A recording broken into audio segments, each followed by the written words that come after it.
थे। भक्तों, राजा कुलशेखर इतने महान राजा थे कि अपने भौतिक कार्य करते हुए भी एक राज शासक की जो अपनी राज शासन है उसको निभाते हुए भी इतने महान प्रतिज्ञावान थे कि हमेशा भगवान की लीलाओं का स्मरण करते रहते थे। जब भी वो कथा सुनने के लिए बैठते थे, भगवान श्री रामचंद्र की कथाओं को सुनते सुनते लीला में यूं प्रवेश कर जाते थे कि ऐसा उनको लगता था कि सारा का सारा दृश्य है वो उनके सामने हो रहा है, घटित हो रहा है, और वो स्वयं भी उस लीला में भाग ले रहे हैं।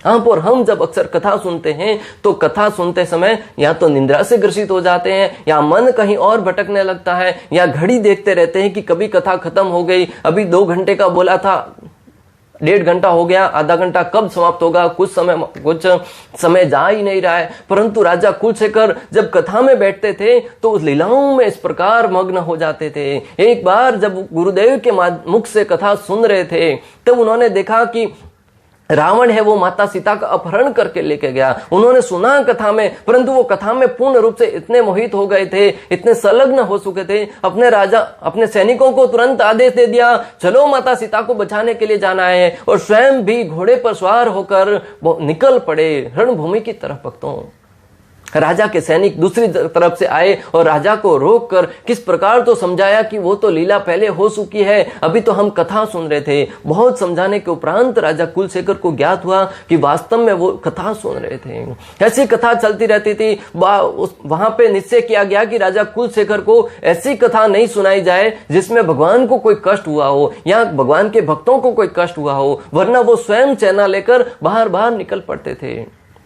कुछ समय उपरांत बाहर से कोई साधु आए। पहले साधुगण है वो घूमते फिरते रहते थे, एक दिन इस गांव में ठहरे, एक दिन इस गांव में ठहरेंगे, दूसरे दिन वहां पे ठहरेंगे, कोई रहने का निश्चित स्थान नहीं था। घूमते घूमते एक राजा के दरबार में एक बहुत ही विद्वान ब्राह्मण आ गए। राजा ने उनके समक्ष प्रार्थना करी कि मुझे कथा सुनाइए, भगवान श्री रामचंद्र के विषय में सुनाइए। भक्तों, सबसे बड़ी बुद्धिमत्ता है जब भी कोई साधु के पास जाए भगवान के विषय में जानने का प्रयास कीजिए कि भगवान के विषय में बताइए। परीक्षित महाराज जब सुखदेव गोस्वामी के समक्ष बैठे थे तो कथा का रसास्वादन कर रहे थे, सुखदेव गोस्वामी किसी प्रसंग को छेड़कर आगे चल जाते थे, तब परीक्षित महाराज तुरंत रोककर कहते थे कि गुरुदेव, मुझे भगवान की कृष्ण की लीलाओं को विस्तार से सुनाइए। क्या कहते थे? विस्तार से सुनाइए, ये घटना है वो किस प्रकार घटित हुई, भगवान ने लीलाओं को किस प्रकार किया। तो सुखदेव गोस्वामी को और आनंद आता था उस कथा को बताने में, क्योंकि परीक्षित महाराज के अंदर जिज्ञासा थी कथा को जानने की।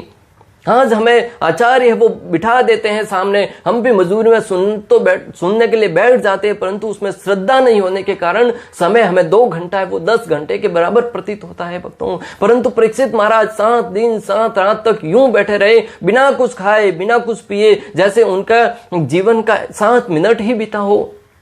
ये किस प्रकार संभव होता है कि हमारी जिज्ञासा उसमें कितनी है, आतुरता कितनी है। हम मूवी देखने जाते हैं तब 3 घंटा बीत जाता है, मालूम ही नहीं पड़ता, और अंत में सोचते हैं कि बस खत्म हो गई, क्योंकि हमारी उसमें इतनी जिज्ञासा है, उसे देखने की आतुरता है। उसी आतुरता को अगर भगवान की लीलाओं को सुनने में, भगवान की लीलाओं को देखने में आतुरता बनाएंगे, तब निश्चित रूप से आपके जीवन का कल्याण होगा सही मायने में। भक्तों, राजा कुलशेखर ने उस ब्राह्मण के सामने प्रार्थना करी कि मुझे कथा सुनाइए। ब्राह्मण को पता नहीं था कि इस राज्य में राजा का क्या नियम है या वो किस प्रकार लीला में मोहित हो जाते हैं।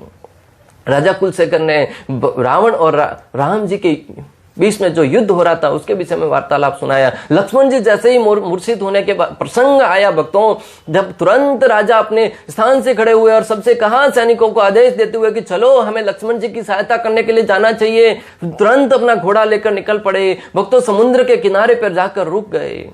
वहां पे समुद्र देव से प्रार्थना करने लगे कि मुझे जाने दो। सैनिकों ने अनेक प्रकार से राजा कुलशेखर को समझाने का प्रयास किया कि हे राजन, वो कथा है, आप वास्तव में प्रभु श्री रामचंद्र के भाई लक्ष्मण जी को कुछ नहीं हुआ है। परंतु वो तुरंत समुद्र में छलांग लगा दिए और वहां से तैरते हुए आगे बढ़ने लगे। भक्तों ने, उनके सैनिक थे, उन्होंने सोचा कि अभी तो मात्र प्रभु श्री रामचंद्र ही बचा सकते हैं। उन्होंने भगवान से प्रार्थना करना प्रारंभ किया, हे भगवान, आपके भक्त की लाज बचाइए, हम पर कृपा कीजिए, हम पर कृपा कीजिए, आप बड़े दयालु हैं। आपका भक्त है, आपकी लीलाओं में प्रवेश करते हुए इतना दूर तक चले गया है कि अगर आपने उनकी रक्षा नहीं करी तो समुद्र में वो अपने प्राणों को त्याग देंगे। भगवान श्री रामचंद्र तुरंत वहां पर प्रकट हुए और अपने भक्त को अपने पास बुलाया। राजा कुलशेखर को दर्शन देते हुए कहा कि मैं और मेरा भाई है पूर्ण रूप से सुरक्षित है। इतने महान राजा थे राजा कुलशेखर कि परिवार में रहते हुए भी भक्ति की इतनी उच्च अवस्था को प्राप्त किया था। स्वयं प्रभु श्री रामचंद्र दर्शन देने के लिए आए और प्रमाण देने के लिए आए कि मुझे कुछ नहीं हुआ है, या लक्ष्मण भी पूर्ण रूप से सुरक्षित हैं। राजा कुलशेखर पुनः अपने राज्य में लौट आए और वहां तब से नियम बन गया कि उनको ऐसी कोई भी लीला फिर से नहीं सुनाना पाए। इसका ठीक से ध्यान रखा जाना चाहिए।